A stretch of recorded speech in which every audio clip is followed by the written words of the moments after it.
Swastiastu. Halo teman-teman semua, selamat datang di podcast yang akan membahas mengenai Poltekkes Kemenkes Denpasar. Kalian pasti penasaran kan, apa sih Poltekkes itu? Politeknik Kesehatan Kementerian Kesehatan Denpasar atau sering disebut dengan Poltekkes Kemenkes Denpasar merupakan salah satu institusi pendidikan tinggi kesehatan yang berada di bawah Direktorat Jenderal Tenaga Kesehatan Kementerian Kesehatan Republik Indonesia yang dimana menyelenggarakan beberapa program pendidikan. Sebelum lanjut, ada pepatah yang mengatakan bahwa tak kenal maka tak sayang. Maka dari itu, perkenalkan saya Aira Putri yang akan menjadi host pada podcast kali ini. Dan tentu saja saya tidak sendiri, saya ditemani oleh wanita yang sangat luar biasa, yaitu Ibu Wakil Direktur 3, Ibu Gusti Marheni, SKM Biomed. Selamat datang Ibu di podcast ini. Ya, bagaimana kabarnya? Om Swastiastu, terima kasih Aira sudah memandu podcast pada hari ini. Berbahagia sekali, kabar saya baik dan sehat.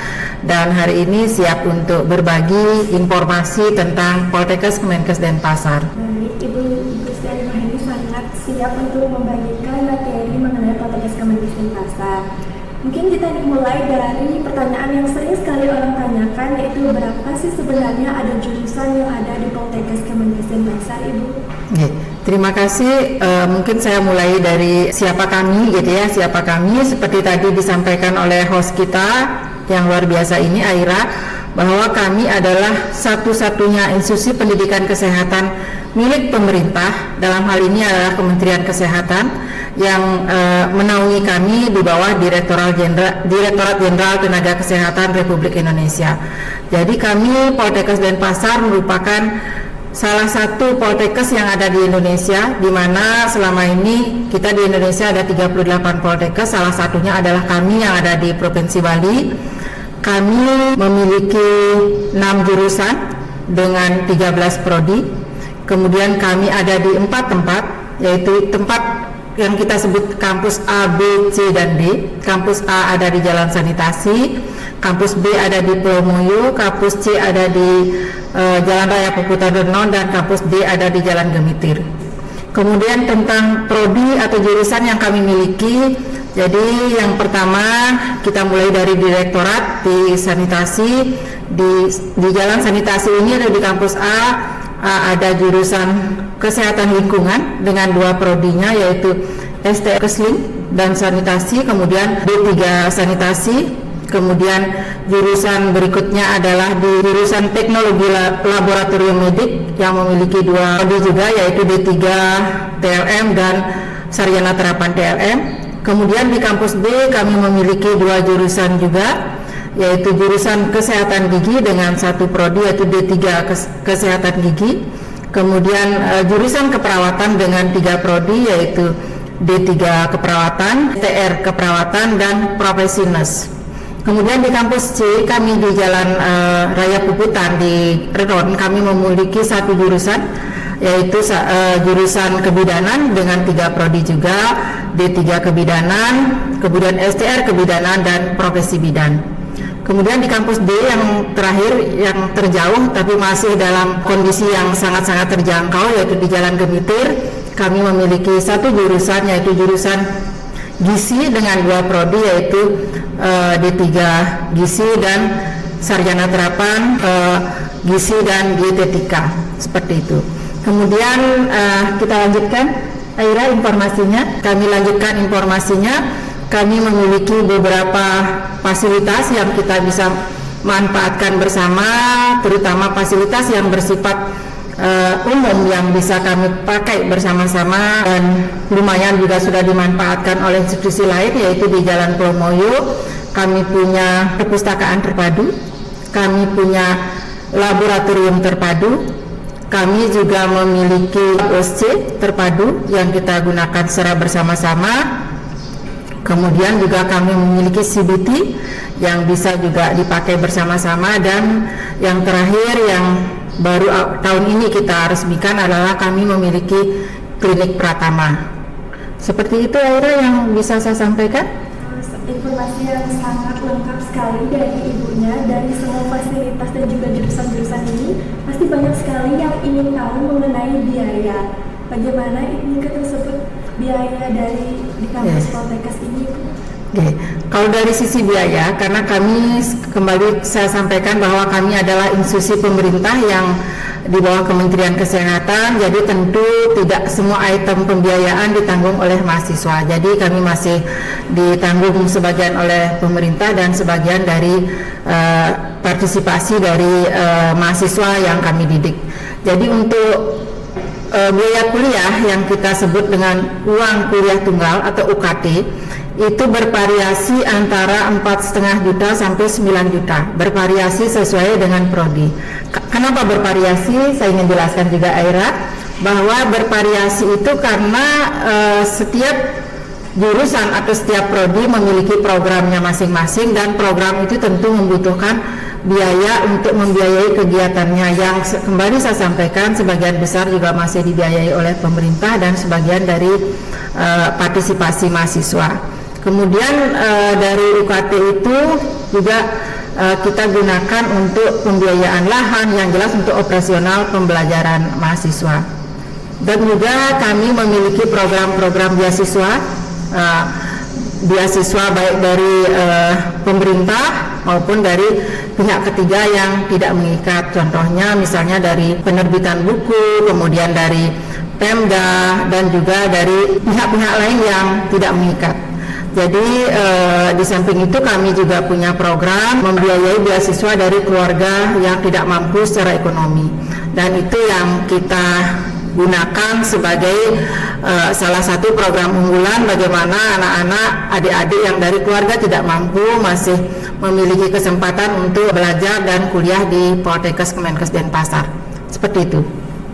Baik, dan peluang kerjanya itu seperti apa ini Bu, lulusan di Poltekkes Kemenkes Denpasar? Nah, peluang kerja yang bisa saya sampaikan di sini bahwa karena kita dari institusi pendidikan kesehatan tentu di pelayanan kesehatannya, baik di pelayanan kesehatan pemerintah maupun swasta, klinik swasta maupun mandiri sebagai bidan praktek mandiri, perawat praktek mandiri, kemudian misalnya yang gizi bisa membuat catering sendiri dan sebagainya bagi yang memang berminat mengembangkan jiwa kewirausahaan. Di samping itu juga banyak alumnus kami yang sudah bekerja di luar negeri, baik melalui skema government to government atau antara kerjasama pemerintah dengan pemerintah maupun government pemerintah dengan pihak swasta yang memang sudah terlindungi dan kita jamin keamanannya, sehingga sudah banyak alumni kita yang ada di Belanda, di Jerman, di Amerika, di Jepang yang terbanyak, dan itu selalu setiap tahun kami fasilitasi untuk bagaimana menyambungkan antara di institusi pendidikan dengan di lahan kerja yang siap untuk menerima alumnus kita. Seperti itu, Aira. Berarti Poltekkes Kemenkes Denpasar ini sudah banyak sekali menjalin kerjasama ya Bu, baik di dalam. Iya, betul. Iya, betul. Baik, bagi teman-teman sekalian yang masih bingung dan juga masih ragu untuk kuliah di Poltekkes Kemenkes Denpasar, tadi sudah dijelaskan bahwa lulusan Poltekkes Kemenkes Denpasar ini bisa bekerja baik di dalam maupun di luar negeri.